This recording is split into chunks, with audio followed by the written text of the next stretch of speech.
일본에서는 코이라고 불리는 비단잉어를 관상어로 많이 키웁니다. 그런데 코이는 아주 특이한 성질을 가지고 있습니다. 강물에 사는 코이는 보통 90에서 120cm까지 자라지만 수족관이나 연못에 넣어두면 15에서 25cm까지밖에 자라지 못합니다. 심지어 작은 어항에서 키우는 코이는 기껏해야 5에서 8cm밖에 자라지 않는다고 합니다. 자신이 사는 세계에 따라 크기가 달라지는 코이처럼 우리 자녀들도 꿈과 비전의 크기에 따라 인생이 달라질 수 있습니다. 즉, 크고 원대한 꿈과 비전을 가지면 더 크게 성장해 나갈 수 있습니다.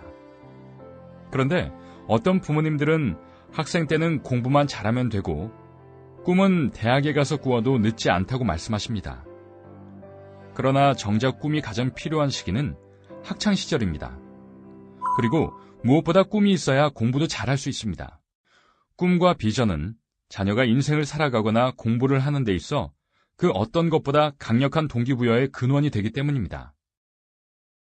TV 도전 골든벨 프로그램에서 실업계 고등학교 출신 중 처음으로 골든벨을 울려 화제가 되었던 김수영 씨의 이야기를 들어볼까요?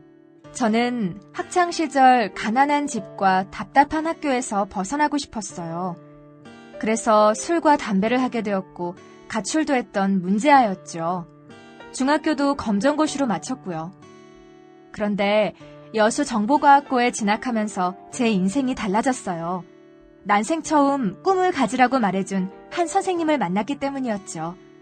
그러던 어느 날 신문 속 한 장의 사진을 보고 제 삶은 바뀌었어요.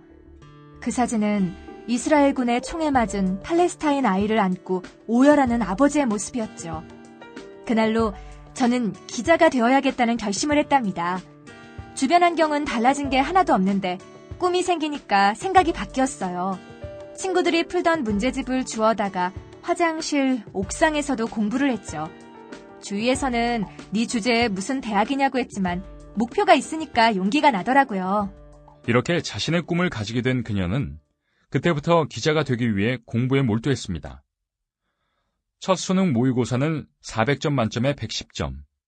어느 대학도 갈 수 없는 처참한 점수였지만 서너 시간만 자며 노력한 끝에 마침내 연세대 영문과에 진학하게 되었습니다. 이처럼 꿈이 있는 자녀가 공부도 열심히 하게 되는 것이죠. 꿈은 그 어떤 것보다도 강력한 동기부여의 힘입니다. 또한 꿈과 비전은 미래를 위해 지금의 역경을 참을 수 있게 해주는 힘이 되기도 합니다. 연습할 때는 힘들고 눈물 나는 시간이 더 많지만 연습 중에 가장 아름다운 자세가 나왔다고 스스로 믿는 순간 발끝에서부터 쾌감이 와요. 연기가 끝나고 그래 잘했어라는 생각이 들 때는 정말 날아갈 것 같죠. 사실 김연아 선수는 한때 은퇴까지 생각할 정도로 심각한 허리 부상을 겪기도 했고 경기 중 실수로 라이벌 아사다 마오에게 우승을 내주는 아픔을 겪기도 했습니다. 그러나 꿈이 있는 그녀에게 이런 시련은 결코 장애물이 될 수 없었습니다.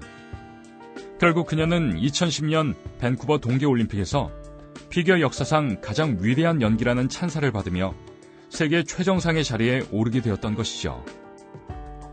김연아 선수나 김수영 씨 모두 꿈과 비전을 가지고 있었기에 시련과 어려움을 견디고 자신이 원하는 것을 이루어낼 수 있었던 것입니다.